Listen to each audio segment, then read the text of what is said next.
ಏನ್ ಹಾಗೆ ನೋಡ್ತಿದ್ದೀರಾ? ಬ್ರೈನ್ ಟ್ಯೂಮರ್ ಪೇಷಂಟ್ ಸಾಯ್ದೇನೆ ಇಲ್ಲಿಗೆ ಹಾಗೆ ಬಂದ ಅಂತ ಯೋಚನೆ ಮಾಡ್ತಿದ್ದೀರಾ? ಹೇಳಿ, ನನಗೆ ಟ್ಯೂಮರ್ ಇದೆ ಅಂತ ಸುಳ್ಳು ಯಾಕೆ ಹೇಳಿದ್ರಿ? ಹೇಳಿ. ಅದು ಅದು ಡಾಕ್ಟರ್, ನೀವೀಗ ನಿಜ ಹೇಳದೇ ಇದ್ರೆ ನಾನು ನಿಮ್ನ ಜೀವ ಸಹಿತ ಉಳಿಸೋದಿಲ್ಲ. ಯಾಕೆ ಸುಳ್ಳು ಹೇಳಿದ್ರಿ? ಹೇಳಿ ಹೇಳಿ. ದಯವಿಟ್ಟು ಕ್ಷಮಿಸಿ ಕುಮಾರ್, ನಾನು ಯಾವ ವಿಷಯನೂ ಹೇಳೋಸ್ತಿದ್ದಿಲ್ಲ. ಅಂಕಲ್, ನಮ್ ಫ್ಯಾಮಿಲಿ ಡಾಕ್ಟರ್ ಆಗಿದ್ಕೊಂಡು ನೀವೇ ರೀತಿ ನಮಗೆ ಸುಳ್ಳು ಹೇಳ್ಬೋದಾ? ಯಾಕೆ ಹೀಗೆ ಮಾಡಿದ್ರಿ ಅಂಕಲ್? ಹೇಳಿ ಅಂಕಲ್, ಪ್ಲೀಸ್ ಅಂಕಲ್. ಆವತ್ತು ನೀವು ಹೇಳಿದ ಆ ಒಂದು ಸುಳ್ಳು ನನಗೆ ಕೊಲೆಗಾರನ ಪಟ್ಟ ತಂದಿಡ್ತು. ಆವತ್ತು ನೀವು ಹೇಳಿದ ಆ ಒಂದು ಸುಳ್ಳು ನನ್ನ ತಾಯಿ ನನ್ನ ತಂಗಿ ಕೊರಗು ಹಾಗೆ ಮಾಡ್ಬಿಡ್ತು.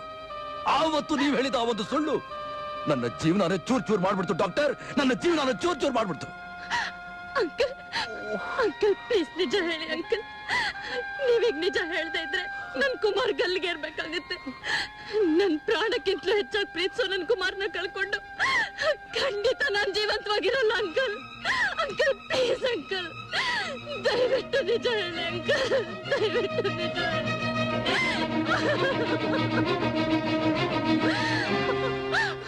Uncle please uncle. Asha, Asha, ದಯವಿಟ್ಟು ನನ್ನ ಅಂಕಲ್ ಅಂತ ಕರಿಬೇಡಮ್ಮ. ಅಂಕಲ್ ಅಂತ ಕರಿಬೇಡಮ್ಮ. ಯಾಕಂಕಲ್, ಏನಾಯ್ತು ಅಂಕಲ್? ಅಂಕಲ್ ಹೇಳಿ ಅಂಕಲ್, ಅಂಕಲ್ ಹೇಳಿ.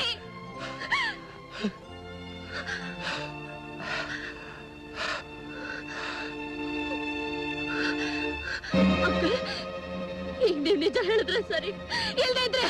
ಆಶಾ, ಹೇಳ್ತಿಲ್ಲಮ್ಮ. ನಾನ್ ಸುಳ್ಳು ಹೇಳಿದ್ದು ನಿನಗೋಸ್ಕರ ಕಣಮ್ಮ, ನಿನಗೋಸ್ಕರ. ನನಗೋಸ್ಕರನಾ?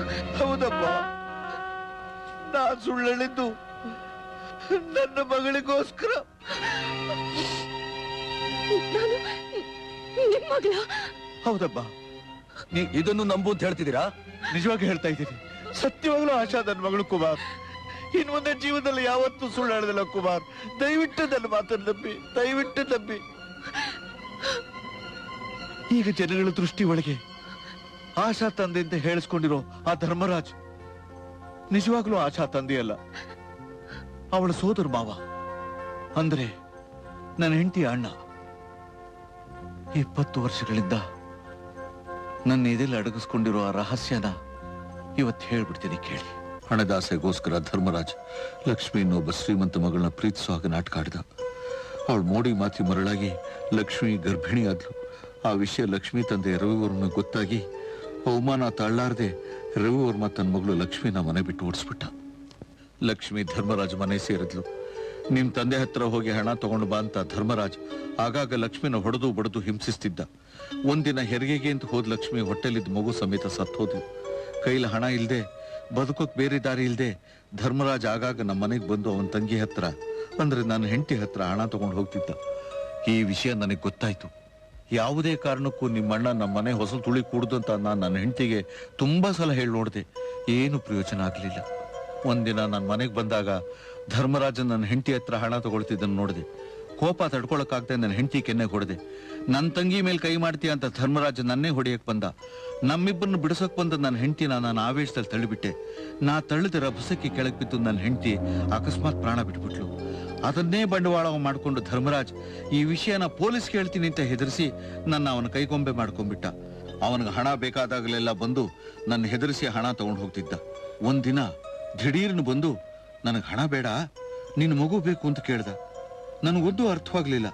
ಕಾರಣ ಕೇಳ್ದೆ. ರವಿವರ್ಮ ಧರ್ಮರಾಜಿಗೆ ಬರೆದಿದ್ದು ಒಂದು ಕಾಗದನ ನನಗೆ ತೋರಿಸ್ದ. ಸಾಯೋ ಸ್ಥಿತಿಲಿರೋ ನನಗೆ ನನ್ನ ಮಗಳನ್ನ ಮೊಮ್ಮಗನ ನೋಡ್ಬೇಕು ಅಂತ ತುಂಬಾ ಆಸೆ ಆಗಿದೆ, ಒಂದೇ ಒಂದ್ಸಲ ಕರ್ಕೊಂಡು ಬಾ ಅಂತ ಅದ್ರಲ್ಲಿ ಬರೆದಿತ್ತು. ಲಕ್ಷ್ಮಿನ ಮಗುನ ಕಳ್ಕೊಂಡು ಧರ್ಮರಾಜ್ಗೆ ರವಿವರ್ಮನ ಆಸ್ತಿ ಹೊಡೆಯೋದಕ್ಕೆ ಇನ್ನೊಂದು ಅವಕಾಶ ಸಿಕ್ತು. ಆಶಾನ ತನ್ನ ಮಗಳು ಅಂತ ಹೇಳಿ ಅವರು ನಂಬಿಸಿ ಆಸ್ತಿ ಹೊಡೆಯೋ ಸಂಚು ಮಾಡ್ದ. ಆಶಾನ ಕೊಡದೇ ಇದ್ರೆ ಕೊಲೆ ವಿಷಯ ಪೊಲೀಸ್ ಹೇಳ್ತೀನಿ ಅಂತ ಹೆದರಿಸಿ ಆಶಾನ ಬಲವಂತವಾಗಿ ತಗೊಂಡೇ ಹೋಗ್ಬಿಟ್ಟ. ಈ ವಿಷಯ ಬಾಯ್ ಬಿಟ್ರೆ ಆಶಾನ ಕೊಂದು ಬಿಡ್ತೀನಿ ಅಂತಲೂ ಹೇಳ್ದ.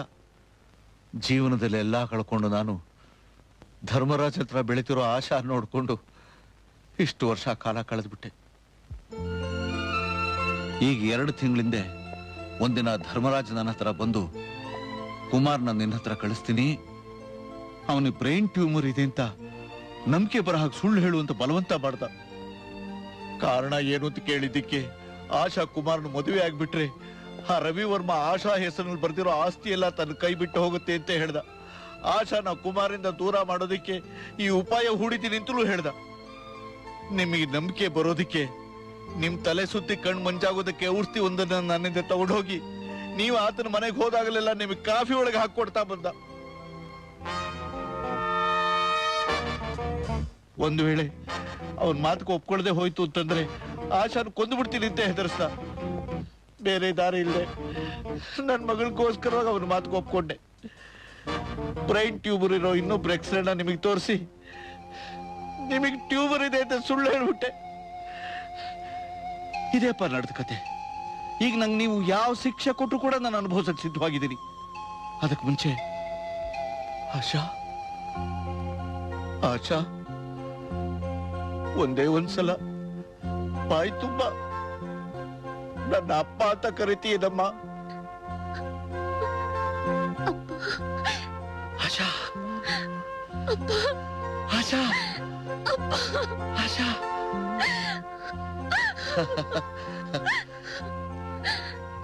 ಕುಮಾರ್, ನೀವು ನನ್ನನ್ನು ಕ್ಷಮಿಸೋದಿಲ್ಲ ಅಂತ ನನಗೆ ಗೊತ್ತು. ನಾನ್ ಮಾಡಿರೋ ಅನ್ಯಾಯಕ್ಕೆ ನೀವು ಇಲ್ಲ ಡಾಕ್ಟರ್, ನಿಮ್ಮ ಜೀವನದ ಹಿಂದೆ ಇಂಥ ಒಂದು ಭಯಂಕರವಾದ ಹಿನ್ನೆಲೆ ಇದೆ ಅಂತ ನಾನು ತಿಳ್ಕೊಂಡಿರ್ಲಿಲ್ಲ. ನಿಮ್ ಸ್ಥಿತಿಲಿ ಯಾರೇ ಇದ್ರು ಹೀಗೆ ಮಾಡ್ತಾ ಇದ್ರು. ನಡೆದಿದ್ನೆಲ್ಲ ಒಂದು ಕೆಟ್ಟ ಕನಸು ಅಂತ ಮರ್ತ್ಬಿಡಿ. ಮಿಕ್ಕಿ ವಿಷಯಗಳನ್ನ ನಾನು ನೋಡ್ಕೋತೀನಿ. Thank you, thank you. ಆಶಾ,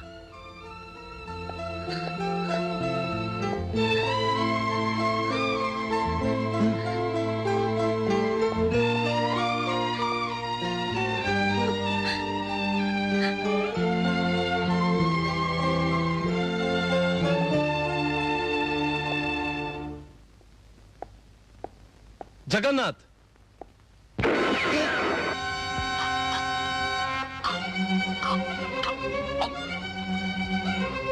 ಇಪ್ಪತ್ತು ವರ್ಷಗಳಿಂದ ಕಾಪಾಡ್ಕೊಂಡ್ ಬಂದ ರಹಸ್ಯನ ನೀನಿವತ್ ಬಾಯ್ ಬಿಟ್ಬಿಟ್ಟೆ. ಅದಕ್ಕೆ ನಿನಗೆ ಶಿಕ್ಷೆ. ಮೈಕಲ್ನ ಸಾಯಿಸಿದ್ಯಾರು? ನನಗೆ ಗೊತ್ತಿಲ್ಲ.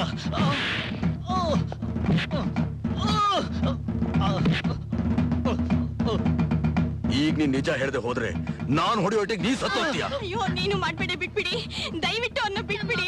ಏನು ಮಾಡ್ಬೇಡಿ. ಏನ್ರಿ ನಿಜ ಏನು ಅಂತ ಹೇಳ್ಬಿಡಿ, ಹೇಳ್ಬಿಡ್ರಿ. Hello, S P Somashekar here. ನಾನು ರುದ್ರ ಮಾತಾಡ್ತಾ ಇದ್ದೀನಿ ಸರ್. ರುದ್ರ, ನಿಮಗೆ ಮೊದಲನೇ ಸಾಕ್ಷಿ ಕೊಡ್ತಾ ಇದ್ದೀನಿ. ಲಾಕಪ್ ನಲ್ಲಿದ್ದ ಮೈಕಲ್ ಸತ್ತಿದ್ದು ನಾನು ಹೊಡೆದ ಏಟ್ನಿಂದ ಅಲ್ಲ. ಅವನ ಕೊಂದಿದ್ದು ನಮ್ಮ 403. ಅವನ್ ಬಾಯಿಂದಾನೆ ಕೇಳಿ. ಸರ್, ನಾನು 403 ಮಾತಾಡ್ತಾ ಇರೋದು. ಮೈಕಲ್ನ ಕೊಂದಿದ್ದು ನಾನೇ ಸರ್. ರಾತ್ರಿ ಮೈಕಲ್ನ ಕೊಲೆ ಮಾಡಿದ್ದು ನೀನಾ? ಸತ್ಯವಾಗ್ಲೂ ನಾನೇ ಸರ್. ಸರ್, ನೀವೀಗಲೇ ಸದಾಶಿವನಗರ 3ನೇ ಬ್ಲಾಕ್ನಲ್ಲಿರೋ ಟೆಲಿಫೋನ್ ಬೂತ್ ಹತ್ರ ಬಂದು 403 ನಿಮ್ ಕಸ್ಟಡಿಗೆ ತಗೊಳ್ಳಿ. ನಾನು ಮತ್ತೆ ನಿಮ್ಮನ್ನು ಮೀಟ್ ಮಾಡ್ತೀನಿ. ಹಲೋ ಹಲೋ,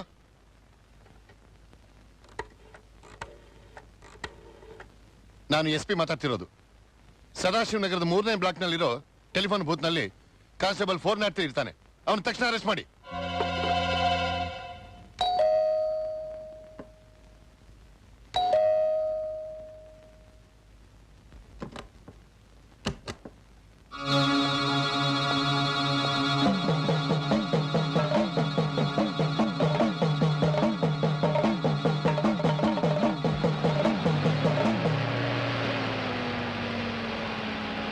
ಏನು ಅಂದ್ರೆ ಕುಮಾರ್ ಕಾನ್ವೆಂಟ್ನಿಂದ ಮನೆಗೆ ಬಂದು ಕಾಯ್ತಿರ್ತಾನೆ.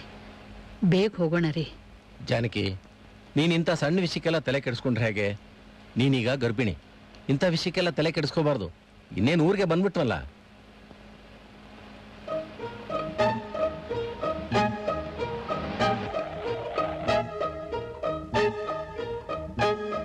ಜಾನಕಿ, ಒಂದ್ ನಿಮಿಷ ಇರು, ಬಂದೆ.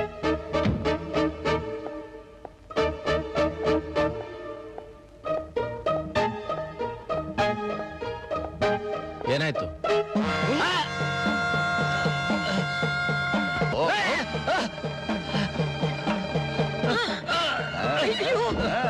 ಏನು ಅಂದ್ರೆ ಏನು ಅಂದ್ರೆ